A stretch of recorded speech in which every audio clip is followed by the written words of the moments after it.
Hello friends, welcome back to the channel Vidya Academy. This is Manish Soni, faculty for accounts. तो students, आज के इस learning video में हम लोग पढ़ने वाले हैं final account of partnership firm. Okay, तो final account of partnership firm पढ़ने के पहले हमको इसके बेसिक्स को डिस्कस करना पड़ेगा। ठीक है, तो देखिए final account of partnership firm is contain two word. First one is final account and second one is partnership firm. हम फाइनल अकाउंट पढ़ने वाले किसका?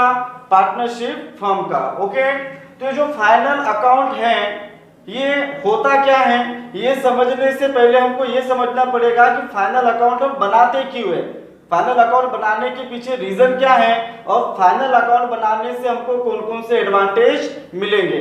ओके स्टूडेंट्स, तो देखिए फाइनल अकाउंट बनाने के पीछे हमारा सिंपल सा एक उद्देश्य होता है, टू नो द रिजल्ट। ठीक है, हमको क्या पता करना है, यहाँ पर रिजल्ट पता करना है। और ये जो रिजल्ट पता करना है, ये किसका रिजल्ट पता करना है?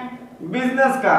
और बिजनेस का रिजल्ट मतलब क्या कि बिजनेस में हमको प्रॉफिट हुआ या लॉस हुआ। ठीक है, या तो प्रॉफिट होगा या तो लॉस होगा। ठीक है, तो बिजनेस जो आपने किया है, बिजनेस की एक्टिविटीज जो परफॉर्म की हैं, उन एक्टिविटीज में आपको कभी प्रॉफिट होगा कभी लॉस होगा। तो ये जो प्रॉफिट या लॉस है ये आइडेंटिफाई करने के लिए हम लोग फाइनल अकाउंट प्रिपेयर करते हैं। ठीक है, तो ये तो हुआ advantage of preparing final accounts. ठीक है, अब हम ये देखने वाले हैं कि फाइनल अकाउंट होता क्या है। ठीक है, अब सिंपल सी बात है कि फाइनल अकाउंट हम लोग क्यों बना रहे हैं? रिजल्ट जानने के लिए। रिजल्ट किसका? बिजनेस का। रिजल्ट मतलब क्या? यहाँ पे पास या फेल की बात कर रहा क्या मैं? नहीं, यहाँ पे बात किसकी हो रही है? Profit and loss. या तो बिजनेसमैन को प्रॉफिट होगा या तो बिजनेसमैन को लॉस होगा। अगर प्रॉफिट हुआ तो पास हो गया, लॉस हुआ मतलब फेल हो गया। ठीक है, तो सबसे पहले हम देखते हैं, अभी ये बात तो कंफर्म है कि फाइनल अकाउंट जो बना रहे हम लोग वो बिजनेस के लिए बना रहे। ठीक है, तो बिजनेस होता क्या है पहले हमको ये आइडेंटिफाई करना पड़ेगा। हमको डिटेल में नॉलेज होना चाहिए, डिटेल में इंफॉर्मेशन होनी चाहिए about the business activities. Okay, तो देखेंगे स्टूडेंट्स, बिजनेस के स्पेलिंग में ही उसका मीनिंग छुपा हुआ है। दो पार्ट में अगर मैं इसको ब्रेक कर दूं तो इतना क्या हो गया? बिजी, और ये क्या हो गया? नेस, बिजीनेस। तो इसका अगर आपको डेफिनेशन बनाना है तो क्या बोल सकते हैं आप इसको? Business is a that process which makes man busy और एंगेज। बिजनेस एक ऐसी प्रक्रिया है जो बिजनेसमैन को क्या बनाती है? बिजी बनाती है। ठीक है, बिजी बनाती मतलब व्यस्त बनाती है। व्यस्त किस चीज में रहते हैं उसके लिए हम लोगों को टेक्निकल मीनिंग समझना पड़ेगा। ठीक है, तो बिजनेस का टेक्निकल मीनिंग देखते हैं students. Business is an all individual as well as institutional effort which are continuously engaged in purchasing of raw material, then processing, then manufacturing, then assembling, and then finally distributing finished goods to ultimate consumer with the ultimate motto of earning profit. Definition समझ में आया क्या? नहीं आया तो detail में देखते हैं स्टूडेंट्स, मैंने अभी क्या डेफिनेशन बोली है। ठीक है, देखेंगे अब बिजनेस का जो प्रोसीजर है वो क्या है। ठीक है, अब सीधी सी बात है, बिजनेस मतलब क्या होगा? हम किसी प्रोडक्ट को बनाएंगे और उसको बेचेंगे। तो कोई भी प्रोडक्ट बनाने के लिए आपको क्या चाहिए होगा? रॉ मटेरियल चाहिए होगा। ठीक है, तो पहला स्टेप होगा इसमें purchasing of raw material. Raw material purchase किया। अब रॉ मटेरियल परचेस करने के बाद में क्या होगा? प्रोसेसिंग होगा। प्रोसेसिंग करने के बाद क्या होगा? मैन्युफैक्चरिंग होगा। मैन्युफैक्चरिंग के बाद क्या करेंगे हम लोग स्टूडेंट्स? असेंबलिंग करेंगे। असेंबलिंग होने के बाद फिनिश गुड्स क्या होगा? रेडी होगा। अब ये फिनिश गुड्स हमने ऐसी टाइम पास के लिए बनाया क्या? नहीं, हम इसको क्या करेंगे? सेल करेंगे। अब सेल किसी को भी करेंगे क्या? नहीं, ऐसे व्यक्ति जो वो प्रोडक्ट को यूज करना चाहेंगे हम उसको क्या करेंगे? सेल, जिसको बोलेंगे हम लोग अल्टीमेट कंज्यूमर, है ना। तो ये इंटायर प्रोसेस जो बिजनेसमैन एक परफॉर्म करता है, रॉ मटेरियल खरीदा, प्रोसेसिंग किया, मैन्युफैक्चरिंग किया, असेंबलिंग हुआ, फिनिश गुड्स रेडी किया, उसको सेल किया, तो ये इंटायर प्रोसेस के पीछे बिजनेसमैन का एक उद्देश्य है, बिजनेसमैन का एक ऑब्जेक्ट है। और वो बिजनेसमैन का ऑब्जेक्ट क्या है? टू अर्निंग प्रॉफिट, है ना, with the ultimate motto of earning profit. Profit कमाने के लिए हम क्या करते हैं, बिजनेस करते हैं। लेकिन ऐसा तो नहीं है ना कि आप बिजनेस कर रहे हो मतलब 100% गारंटी कि आपको प्रॉफिट ही होगा, लॉस भी हो सकता है, ठीक है, या तो प्रॉफिट होगा या तो लॉस होगा। तो बताइए स्टूडेंट्स, ये जो प्रॉफिट हुआ या लॉस हुआ, ये जानना किसी भी बिजनेसमैन के लिए इंपॉर्टेंट है या नहीं है। तो ये प्रॉफिट या लॉस को क्या बोल रहे हैं स्टूडेंट्स हम लोग, रिजल्ट। क्या बोल रहे हैं, जैसे आपकी एग्जाम होती है, आपने साल भर पढ़ाई किया, एग्जाम दी, एग्जाम देने के बाद आप किसका वेट करते हैं, रिजल्ट का। रिजल्ट जानना चाहते हैं ना आप लोग ये जानना चाहते हैं कि आप एग्जाम में पास हुए हैं या फेल हुए। वैसे ही एक बिजनेसमैन जो है वो भी ये जानना चाहता है कि उसका रिजल्ट कैसे आया, उसको प्रॉफिट हुआ या लॉस हुआ। ओके, तो ये जानने के लिए अकाउंटिंग की जाती है, ये जानने के लिए हम लोग फाइनल अकाउंट प्रिपेयर करते हैं। तो ये स्टेप को मैं एक बार डिटेल में आपके साथ डिस्कस करता हूं विद एग्जांपल, ठीक है। देखेंगे स्टूडेंट्स, आप अगर कोई प्रोडक्ट बनाने वाले, ठीक है, तो वो प्रोडक्ट बनाने के लिए आपको क्या चाहिए, सिंपल सी बात है, आपको रॉ मटेरियल चाहिए, ठीक है।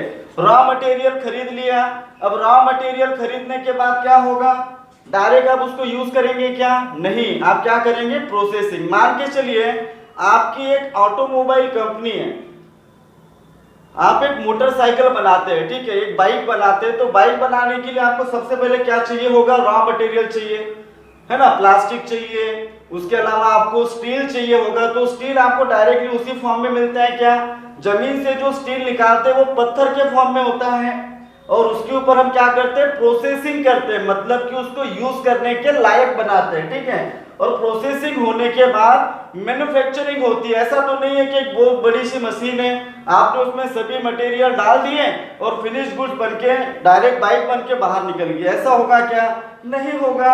मैन्युफैक्चरिंग होगा। मैन्युफैक्चरिंग कैसे होगा, अलग अलग स्पेयर पार्ट को मैन्युफैक्चर किया जाएगा, ठीक है।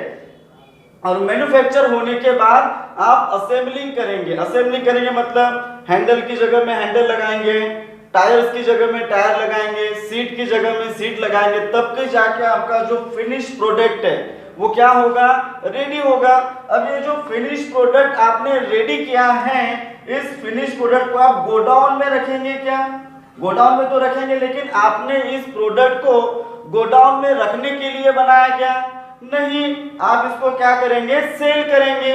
और सेल किसको करेंगे, अल्टीमेट कंज्यूमर को। और ये इंटायर जो प्रोसेस आपने परफॉर्म किया है, इसके पीछे का आपका उद्देश्य क्या था, टू अर्निंग प्रॉफिट। लॉस कमाने के लिए कोई बिजनेस नहीं करता, हर कोई चाहता है कि प्रॉफिट ही मिले, बट हर किसी को प्रॉफिट ही मिलेगा जरूरी नहीं है, लॉस भी हो सकता है। तो इसी प्रोसीजर को आइडेंटिफाई करने के लिए, अपने परफॉर्मेंस का अप्राइजल करने के लिए हमको रिजल्ट जानना जरूरी होता है। और ये रिजल्ट हमको मिलता है कहां से, फाइनल अकाउंट से, ठीक है।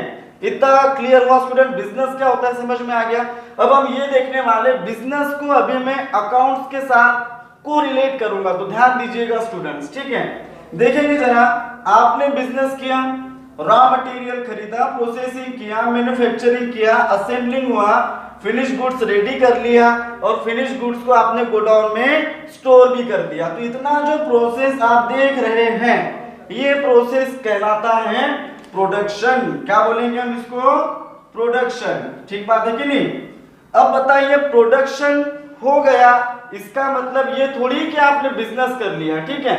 बिजनेस का मीनिंग सिर्फ प्रोडक्शन करना होता है क्या, सिर्फ प्रोडक्शन करने से आपने बिजनेस कर लिया ऐसा आप अज्यूम कर लेंगे क्या, नहीं। आपको वो जो प्रोडक्ट आपने रेडी किया है, आप उसको क्या करेंगे, सेल करेंगे, ठीक है। तो सेल का जितना भी प्रोसीजर है, सेलिंग में आपको बहुत से एक्टिविटीज परफॉर्म करना पड़ेगा।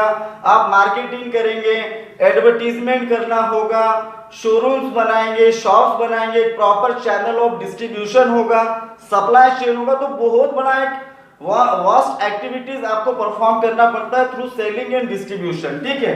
तो ये जो प्रोसीजर है ना स्टूडेंट्स, इसको बोलेंगे हम लोग सेलिंग एंड डिस्ट्रीब्यूशन। अब प्रोडक्शन एक पार्ट हो गया, उसमें आपने सेलिंग एंड डिस्ट्रीब्यूशन को ऐड कर दिया, उसके बाद जो प्रोसीजर होती है, इन दोनों को मिला करके जो बनता है, उसको बोलते हैं स्टूडेंट्स हम लोग क्या, बिजनेस। समझ में आया? ओके, अब देखते हैं कि फाइनल अकाउंट में इसका यूज कैसे होने वाला है।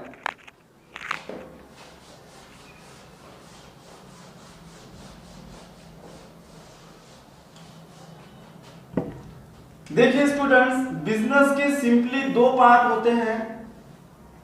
पहला काम क्या होता है? प्रोडक्शन करना, ठीक बात है कि नहीं?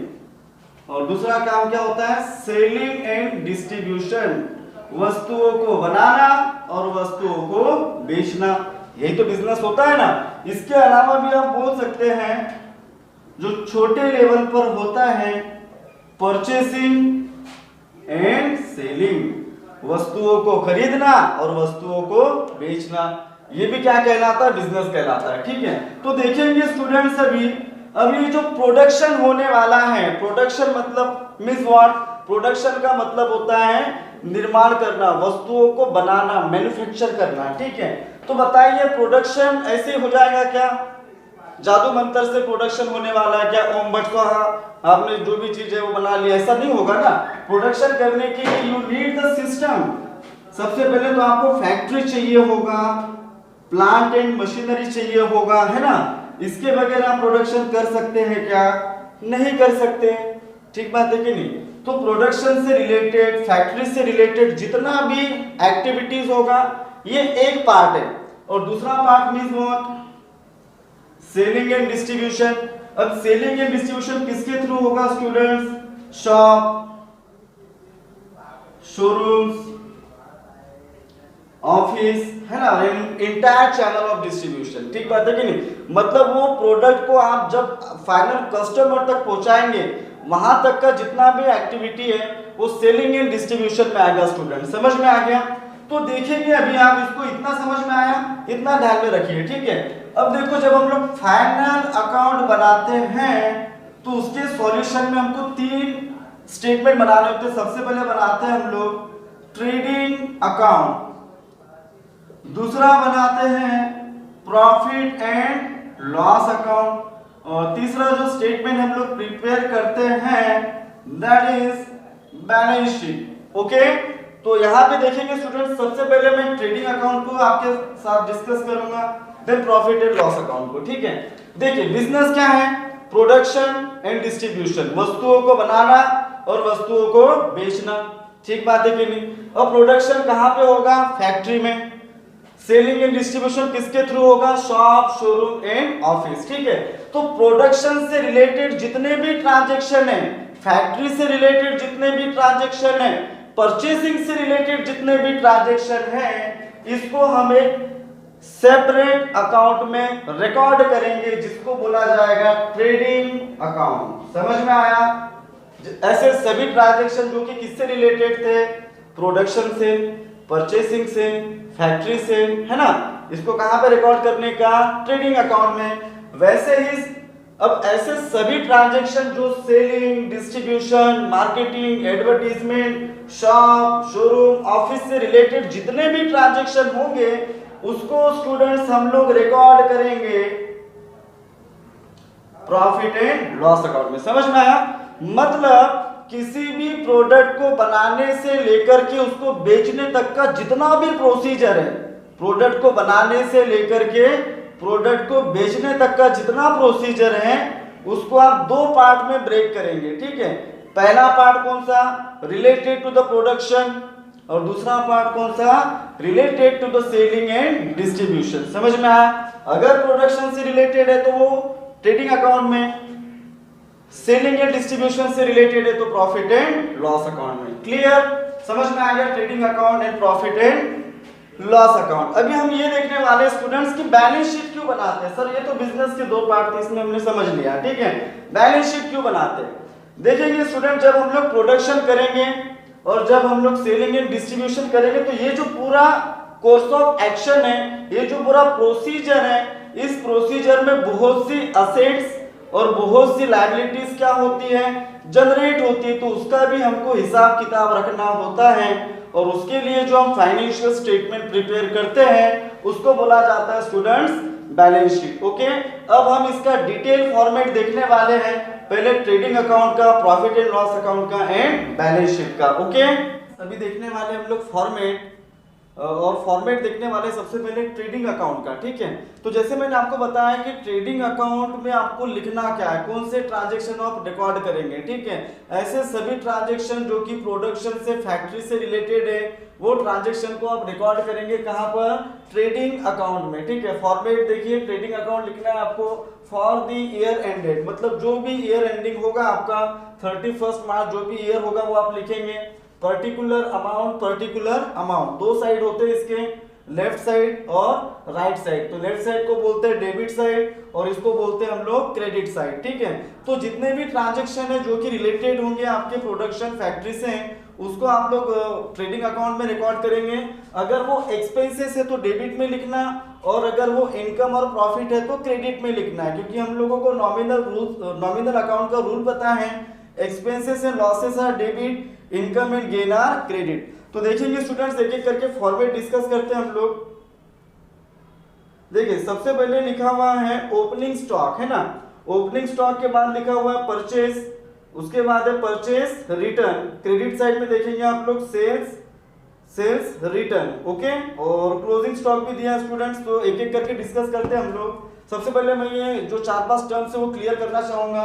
सबसे पहले लिखेंगे हम लोग ओपनिंग स्टॉक, उसके बाद परचेज रिटर्न, क्रेडिट साइड में क्या होगा, सेल्स माइनस सेल्स रिटर्न। अब ये होता क्या है देखते हैं स्टूडेंट। देखिए जब भी हम कोई प्रोडक्ट बनाते हैं, ठीक है, तो वो प्रोडक्ट बनाने के लिए हम लोगों को रॉ मटेरियल की जरूरत होती है।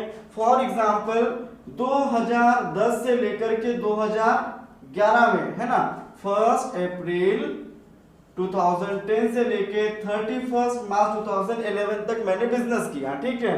और इस साल जो मैंने बिजनेस किया था उसमें से 1000 kg मैंने रॉ मटेरियल खरीदा, ठीक है।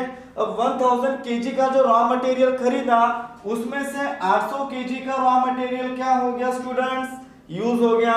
और at the end of year अभी भी 200 kg का जो स्टॉक है, रॉ मटेरियल का जो स्टॉक है 200 kg का, वो अभी भी मेरे पास पड़ा हुआ है, ठीक है। तो जो 200 kg का स्टॉक पड़ा हुआ है इस ईयर के एंड में, तो इसको बोलेंगे क्लोजिंग स्टॉक। क्या बोलेंगे स्टूडेंट्स, क्लोजिंग स्टॉक, ओके। अब क्या होगा कि मैं 2011 से लेके 2012 की पीरियड ऑफ टाइमिंग में भी क्या करूंगा, बिजनेस करूंगा। तो जो 200 kg का रॉ मटेरियल मेरे पास बचा हुआ है इसको मैं फेंक दूंगा क्या, नहीं, इसको मैं करंट ईयर में क्या करूंगा, यूज करूंगा। तो जो लास्ट ईयर का था वो करंट ईयर के लिए क्या बन जाएगा, ओपनिंग स्टॉक। लास्ट ईयर का क्लोजिंग करंट ईयर के लिए क्या बनेगा, ओपनिंग। फॉर एग्जांपल 200 kg बचा हुआ था। अब इतने रॉ मटेरियल से साल भर का प्रोडक्शन करना पॉसिबल है क्या, नहीं है। तो आपको क्या करना पड़ेगा, परचेज करना पड़ेगा, ठीक है। तो वो परचेज है, परचेज आपने किया तो उसमें से कुछ जो आपने रॉ मटेरियल खरीदा उसकी क्वालिटी खराब है तो आप क्या कर देंगे, उसको वापस कर देंगे, उसको बोलते हैं परचेज रिटर्न। अब सेल, आपने फिनिश गुड्स रेडी कर दिया, अब आप उसको क्या करेंगे, सेल करेंगे। अब सेल करेंगे तो उसमें से कुछ मैन्युफैक्चरिंग डिफेक्टिव जो प्रोडक्ट है वो रिटर्न आ सकते हैं, तो उसको बोलते हैं हम लोग सेल्स रिटर्न, ठीक है। तो इतना आप लोगों का टर्म क्लियर हुआ। अब आगे चलते हैं स्टूडेंट्स, देखिए जरा स्क्रीन के तरफ।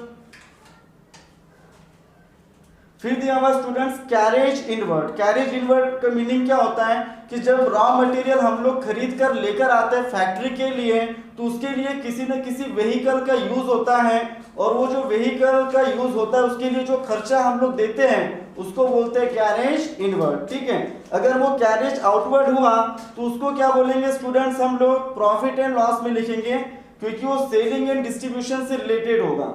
फिर दिया हुआ है फ्रेट। फ्रेट का मतलब भी यही होता है वाहन से रिलेटेड जो हम लोग फ्रेट चार्जेस पे करते हैं। उसके बाद है डॉक चार्जेस, मतलब आप फॉर एग्जांपल मैं जो प्रोडक्ट मटेरियल मंगवा रहा हूँ वो फॉरेन से मंगवा रहा हूँ, तो जो वो मटेरियल है वो शिप से आया है, ठीक है। तो शिप से आने के बाद जहाँ पे मटेरियल को हम अनलोड करेंगे उसको बोलते हैं डॉक, है ना। डॉक चार्जेस वहाँ पे पे करने होते हैं। कस्टम ड्यूटी भी इसी का पार्ट है students. Wages, productive manufacturing wages, सबसे इंपॉर्टेंट है इसमें वेजेस, ठीक है। अब वेजेस किस प्रकार का होना चाहिए, direct wages, productive wages, wages and salary अगर है तो कहाँ पे लिखेंगे आप लोग, ट्रेडिंग अकाउंट में। समझ में आ गया क्यों, क्योंकि वेजेस का मीनिंग क्या होता है, मजदूरी, और मजदूरी हम किसको देते हैं, मजदूर को। और मजदूर कहाँ पे काम करते हैं, फैक्ट्री में। तो ये किससे रिलेटेड ट्रांजैक्शन है स्टूडेंट्स, फैक्ट्री से, इसीलिए आप इसको कहाँ पे लिखेंगे, ट्रेडिंग अकाउंट में। ओके, आगे देखिए अभी coal, coke, gas, motive power, oil, water, grease, ये जितने भी ट्रांजैक्शन है वो फैक्ट्री से रिलेटेड है, इसीलिए ट्रेडिंग में आएगा। फिर दिया हुआ है royalty on purchase and production. Royalty का मतलब होता क्या है, ठीक है, तो रॉयल्टी मीन्स होता है एकाधिकार शुल्क, ठीक है। उसके बाद दिया हुआ है प्राइमरी पैकिंग चार्जेस, आपने फाइनल पैकेजिंग नहीं किया है, ठीक है, वो तो सेल के समय में होगा। प्राइमरी पैकिंग के जितने भी खर्चे वो ट्रेडिंग अकाउंट में आएंगे। Factory lighting and heating, clearly पता चल रहा है कि फैक्ट्री का खर्चा है। फैक्ट्री रेंट एंड रेट्स, ये भी आपको क्लियरली पता चल रहा है कि फैक्ट्री से रिलेटेड है।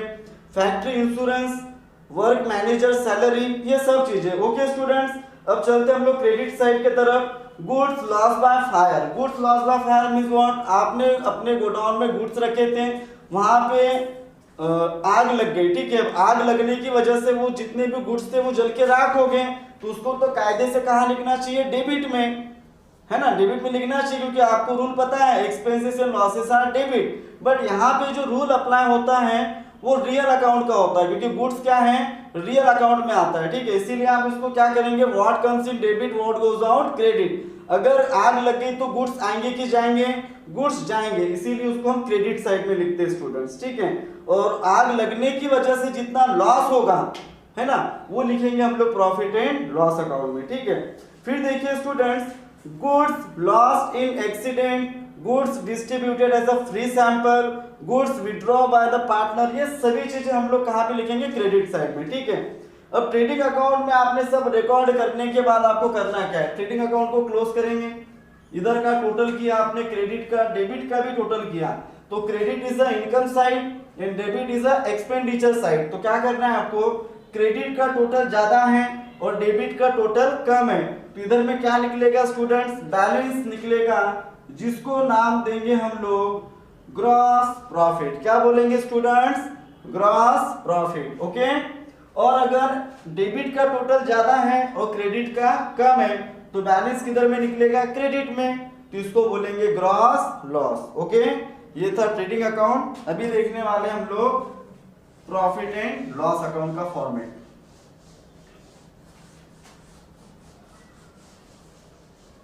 तो देखिए students, profit and loss account का फॉर्मेट आपकी स्क्रीन पे है अभी। सबसे पहले दिया हुआ है इसमें salary, salary and wages, rent, rates, insurance, electricity, lighting, telephone, printing and stationery. तो आप लोग ये नोटिस करेंगे कि जितने भी खर्चे हैं ये इनडायरेक्ट नेचर के होते हैं, है ना। और इनडायरेक्ट नेचर के खर्चे मींस व्हाट, ऐसे सभी खर्चे जो प्रोडक्ट को बनाने के लिए नहीं हुए, प्रोडक्ट को बेचने के लिए हुए, ठीक है। तो प्रोडक्ट को बेचने से रिलेटेड जितने भी खर्चे होंगे वो प्रॉफिट एंड लॉस अकाउंट में लिखेंगे। ऑफिस से रिलेटेड, शॉप से रिलेटेड, शोरूम से रिलेटेड, ये सब चीजें आपको प्रॉफिट एंड लॉस अकाउंट में लिखना है। आपके सामने डिटेल फॉर्मेट है, पढ़ लीजिए आप, ठीक है। अगर कोई भी आपको इसमें प्रॉब्लम है तो आप मुझे कमेंट सेक्शन में पूछ सकते हैं, ठीक है। लेकिन इसमें सबसे इंपॉर्टेंट जो कॉन्सेप्ट होता है प्रॉफिट एंड लॉस अकाउंट में जो कंफ्यूजिंग है वो है बैड डेट से रिलेटेड, है ना। बैड डेट से रिलेटेड कॉन्सेप्ट आपको बताता हूं मैं, देखिए जरा। बैड डेट जो है ना, बैड डेट मतलब क्या होता है कि जब हम लोग गुड्स सेल करते हैं तो जरूरी थोड़ी कि हमेशा कैश में ही करते हैं, कभी कभार हम गुड्स क्रेडिट में सेल करते हैं, मतलब उधारी में गुड्स बेचते हैं, ठीक है। और उधारी में जब हम गुड्स सेल करते हैं जिस व्यक्ति को, उसको बोला जाता है डेटर, है ना। अब बताइए स्टूडेंट्स, आपके जितने डेटर्स हैं सभी के सभी लोग पैसा देंगे, जरूरी है क्या, नहीं। कभी कभार ऐसा भी होता है कि आपका कुछ अमाउंट डूब जाता है, ठीक है। तो जो अमाउंट डूब जाता है उसको बोलते हैं हम लोग बैड डेट्स, ठीक है। अब बैड डेट्स जो है वो दो पार्ट में होते हैं, दो तरह के होते हैं, एक होता है ओल्ड और एक होता है न्यू। अब पहचानना कैसे सर, आपका जो क्वेश्चन है वो दो पार्ट में रहेगा, एक ट्रायल बैलेंस और एक एडजस्टमेंट, ठीक है। तो देखेंगे स्टूडेंट्स, अगर कोई भी बैड डेट से रिलेटेड आइटम आपको ट्रायल बैलेंस में दिया है, कहां पर दिया हुआ है, ट्रायल बैलेंस में, तो समझ जाना वो ओल्ड है। और अगर आपको कोई भी बैड डेट से रिलेटेड आइटम कहाँ पे दिया हुआ है, एडजस्टमेंट में, तो हम उसको अज्यूम करके चलेंगे कि वो क्या है, न्यू है। बट दिक्कत क्या होती है कि ओल्ड के भी दो पार्ट है, एक है ओबीडी, दूसरा है ओबीडीआर। न्यू के भी दो पार्ट है स्टूडेंट्स, एनपीडी और एनपीडीआर। ठीक है, इतना तो पता चल गया ना कि ओल्ड को कैसे पहचानना है और न्यू को कैसे पहचानना है। ठीक है, बैड डेट से रिलेटेड अगर कोई भी आइटम दिया हुआ है कहां पर, ट्रायल बैलेंस में, तो उसको क्या बोलने का, ओल्ड। ठीक है, अब सर ओल्ड तो पहचान लेंगे बट ओबीडी और ओबीडीआर को कैसे पहचानना है। ठीक है, तो ट्रायल बैलेंस के भी दो साइड होंगे, डेबिट साइड और क्रेडिट साइड। अगर डेबिट में दिया हुआ है तो समझ लेना कि वो ओबीडी है, और अगर क्रेडिट में दिया हुआ है तो हम उसको अज्यूम करेंगे कि वो क्या है, ओबीडीआर है। वैसे ही अगर एडजस्टमेंट में तो क्या होगा, न्यू। लेकिन न्यू के भी कितने पार्ट है स्टूडेंट्स, दो पार्ट है, एनपीडी और एनपीडीआर। तो देखेंगे एडजस्टमेंट में जो बैड डेट से रिलेटेड ट्रांजैक्शन आपको आते हैं वो दो तरीके से होते हैं, एक होता है अमाउंट में और एक होता है परसेंटेज में। ठीक है, अगर अमाउंट में है तो हम उसको बोलेंगे कि ये एनबीडी है, और अगर परसेंटेज में है तो हम उसको बोलेंगे कि ये एनबीडीआर है। इसको लिख लीजिए आप लोग। देखिए स्टूडेंट्स, अब प्रॉफिट एंड लॉस अकाउंट जब आप फॉर्मेट बनाएंगे तो उसको फ्लो में लिखना है। ठीक है, ओबीडी लिखना है पहले, एनबीडी, एनबीडीआर माइनस ओबीडीआर। तो ये चीजें पहले लिखनी, उसके बाद में बाकी पूरा फॉर्मेट आपको रिकॉर्ड करना है जो स्क्रीन के ऊपर आपको दिख रहा है। ओके, अब देखते हैं बैलेंस शीट का फॉर्मेट। देखते हैं बैलेंस शीट का फॉर्मेट। तो सबसे पहले आपको क्या लिखना है, बैलेंस शीट एज ऑन। आप ट्रेडिंग अकाउंट और प्रॉफिट एंड लॉस अकाउंट में क्या लिखेंगे, फॉर द ईयर एंडेड। ठीक है, बट बैलेंस शीट में क्या लिखना है आपको, एज ऑन 31 मार्च, और जो भी ईयर दिया रहेगा वो लिखना है। ठीक है, उसके अलावा ट्रेडिंग और प्रॉफिट एंड लॉस अकाउंट में वो अकाउंट्स थे बट ये क्या है, स्टेटमेंट है। ठीक है, तो देखेंगे स्टूडेंट्स, वहां पे आपने पर्टिकुलर अमाउंट देखा था, बट यहाँ पे लायबिलिटी अमाउंट, असेट्स अमाउंट। और लायबिलिटी और असेट क्या होता है मैंने डिटेल में एक्सप्लेन किया है, वो वीडियो आप देख लीजिएगा। ठीक है, तो देखेंगे स्टूडेंट, सबसे पहले देखते हैं कि लायबिलिटी और असेट, ठीक है, इसमें लिखना क्या क्या होगा।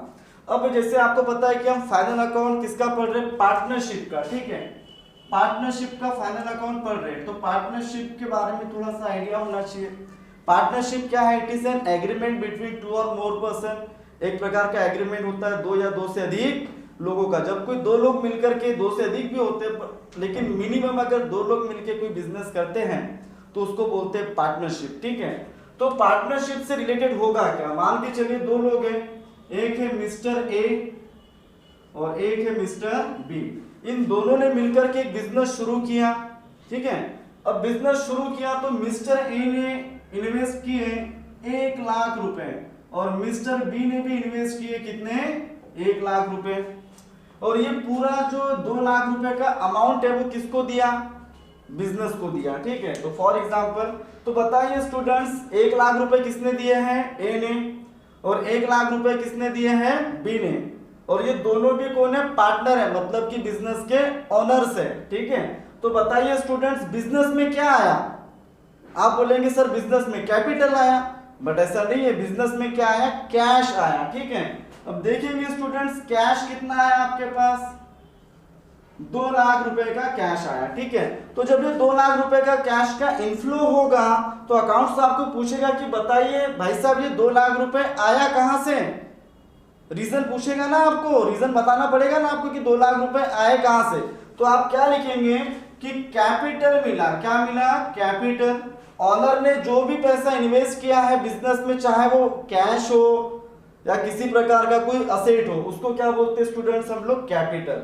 बट यहाँ पे क्या होगा, कैपिटल अकाउंट ऑफ ए, और क्या लिखेंगे स्टूडेंट्स हम लोग, कैपिटल अकाउंट ऑफ बी। मतलब ए ने कितना रुपया दिया, 1 लाख रुपए, और बी ने कितना दिया, 1 लाख रुपए। तो देखिए 2 लाख रुपए से बैलेंस शीट टैली होगी आपकी, है ना। तो देखते हैं अभी पार्टनरशिप फर्म में होता क्या है कि पार्टनरशिप फर्म में जो पार्टनर्स होते हैं, 2 3 4 5 10 जितने भी पार्टनर्स होते हैं, वो एक कैपिटल अकाउंट बनाते हैं और कैपिटल अकाउंट के माध्यम से उनके आपस का जो लेन देन है उसका रिकॉर्ड किया जाता है। उसमें मेथड होती है, उसके लिए अलग से वीडियो लेकर आऊंगा मैं। फिलहाल आप लोग फाइनल अकाउंट के पॉइंट ऑफ व्यू से जितना इंपॉर्टेंट है वो देखिए, ठीक है। अब देखेंगे आप सबसे पहले क्या लिखना है आपको, कैपिटल बैलेंस शीट में क्या लिखेंगे आप लोग, कैपिटल अकाउंट ऑफ ए, जो जिस भी पार्टनर का नाम दिया होगा वो लिखेंगे आप, ठीक है। फॉर एग्जांपल यहाँ पे आया कितना, 1 लाख रुपीस। अब स्टूडेंट्स क्या होता है, इसमें कुछ चीजें हम लोग प्लस करते हैं और कुछ चीजें हम लोग माइनस करते हैं, ठीक है। तो क्या प्लस करना है और क्या माइनस करना है, ध्यान देंगे। और इसमें सबसे इंपॉर्टेंट होता है एंटिटी कंसेप्ट। क्या इंपॉर्टेंट होता है, एंटिटी कंसेप्ट। देखेंगे क्या होता है एंटिटी कंसेप्ट। मिस्टर ए है और इनका एक बिजनेस है ए इंटरप्राइजेस, ठीक बात है कि नहीं, ये इनका बिजनेस हो गया, ओके। अब मिस्टर ए ने 1 लाख रुपए दिया, किसे, अपने बिजनेस में 1 लाख रुपए इन्वेस्ट किए, ठीक है। तो 1 लाख रुपए जो इन्वेस्ट किए हैं तो बिजनेस में क्या आया, कैश, और दिया किसने, ए ने, तो इसको बोलेंगे स्टूडेंट्स हम लोग कैपिटल। क्या बोलेंगे, लेकिन बिजनेस में ए हमेशा देता ही रहेगा कि कभी कुछ मांगेगा भी, कभी कुछ विड्रॉ भी करेगा। अगर ए ने बिजनेस से कुछ भी लिया तो उसको बोलेंगे स्टूडेंट्स हम लोग क्या, ड्राइंग। क्लियर हुआ इतना। Capital is a positive and drawing is a negative, है ना, नेगेटिव बैलेंस है ये, उसके कैपिटल को क्या करेगा, कम करेगा, ठीक है। तो देखते हैं कि प्लस क्या क्या करना है। तो सबसे पहले तो आप प्लस करेंगे इसमें इंटरेस्ट। अभी इंटरेस्ट किस चीज का है, इंटरेस्ट ऑन कैपिटल, ठीक है। अब देखिए मिस्टर ए ने ए इंटरप्राइजेस को जो 1 लाख रुपए दिए वो फ्री में नहीं दिए, उसके ऊपर वो क्या चार्ज करने वाला है स्टूडेंट, इंटरेस्ट 5%, 10%, कोई भी रेट दिया हो सकता है, ठीक है। तो वो जो इंटरेस्ट है ना, वो इंटरेस्ट फॉर एग्जांपल अगर 10% का इंटरेस्ट है तो कितना होगा, 10,000 रुपीज। अब ये बताइए ये इंटरेस्ट इसके कैपिटल को बढ़ाएगा कि कम करेगा, बढ़ाएगा, क्योंकि उसका बेनिफिट है किसका, ए का। तो ये इंटरेस्ट को आप क्या करेंगे, प्लस करेंगे, ओके। सेकेंड एंट्री क्या होगा, इंटरेस्ट किसके लिए खर्चा है, कौन दे रहा है यहाँ पे इंटरेस्ट, ए इंटरप्राइजेस दे रहा है, किसको दे रहा है, ए को।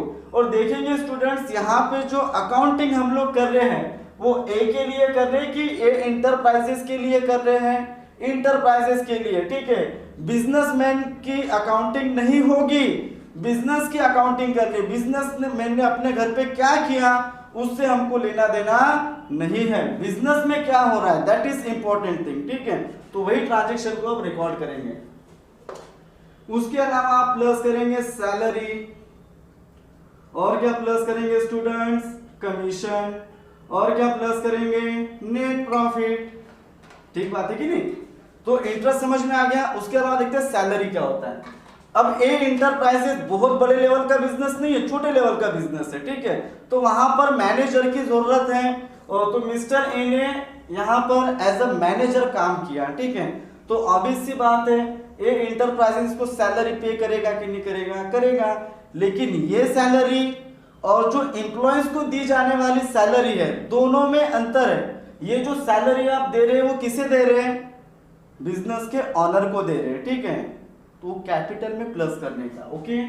वैसे ही कमीशन, अगर मान के चलो ए ने अपने बिजनेस के लिए कोई भी इंपॉर्टेंट काम किया तो उसके लिए वो कमीशन भी चार्ज कर सकता है, ठीक है।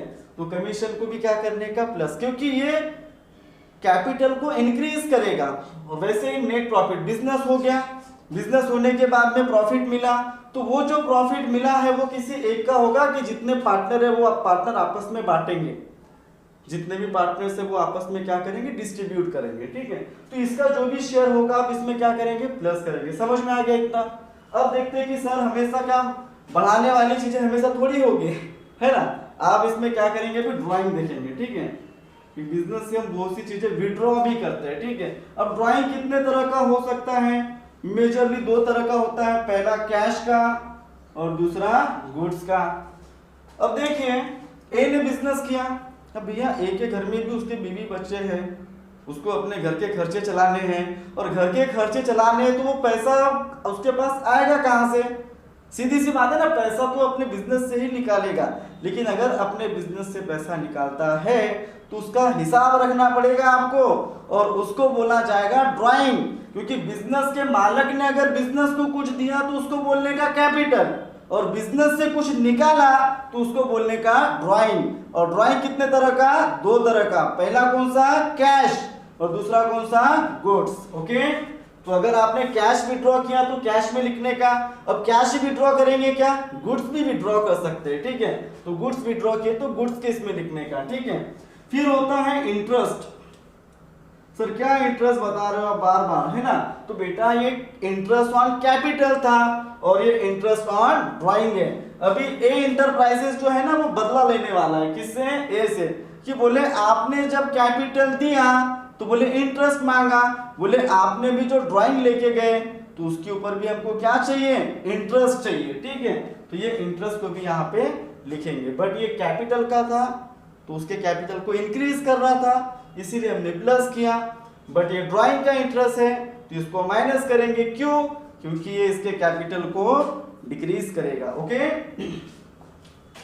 इसके अलावा students net loss. Net loss क्या होता है, हमेशा जरूरी थोड़ी कि आपको प्रॉफिट ही होगा, लॉस हुआ तो लॉस शेयर नहीं करेंगे आप लोग, लॉस को भी शेयर करना पड़ेगा, ठीक है, तो इसके हिस्से में जितना भी लॉस आएगा उसको माइनस करेंगे। सीधी सी बात है, प्रॉफिट कैपिटल को बढ़ाएगा और लॉस कैपिटल को कम करेगा। समझ में आ गया स्टूडेंट, सबसे इंपॉर्टेंट कॉन्सेप्ट था ये, ठीक है।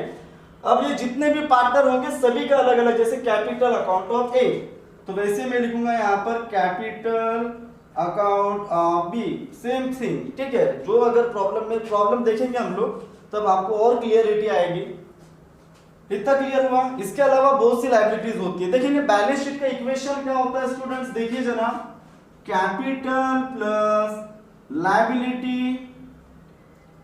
Liability is equal to asset. तो इतना सेक्शन जो हमने देखा ना स्टूडेंट्स, ये क्या था, कैपिटल था, ठीक है। इसके अलावा लायबिलिटी देखते हैं हम लोग अभी, ठीक है, स्क्रीन के सामने आपको दिख जाएगा। लायबिलिटी में देखेंगे आप लोगों को क्रेडिटर्स देखने को मिलेगा, बिल्स पेबल देखने को मिलेगा, बैंक लोन देखने को मिलेगा। तो ये जितने भी होते हैं इसको हम लोग लायबिलिटी की कैटेगरी में रखते हैं। क्यों रखते हैं, क्योंकि ये बिजनेस के ओनर्स नहीं है ना। ये क्लियर हो गया। इधर में क्या लिखना है स्टूडेंट्स आप लोगों को, असेट, जैसे कि फिक्स असेट, करंट असेट, सभी चीजें, plant and machinery, land and building, ठीक है, जितने भी चीजें वो आप असेट है वो आप यहाँ पे रिकॉर्ड करेंगे। बट इंपॉर्टेंट थिंग, आप जो रिकॉर्ड करेंगे वो after deducting depreciation, depreciation minus करने के बाद ही आपको यहाँ पे लिखना है। ओके, इतना क्लियर हुआ। अभी जब हम लोग प्रॉब्लम डिस्कस करेंगे तब और भी अच्छे तरीके से हम आपके सामने चीजों को पेश करेंगे, ठीक है। अगर आपको वीडियो अच्छा लगा तो लाइक करें, शेयर करें, सब्सक्राइब करें। Thanks a lot.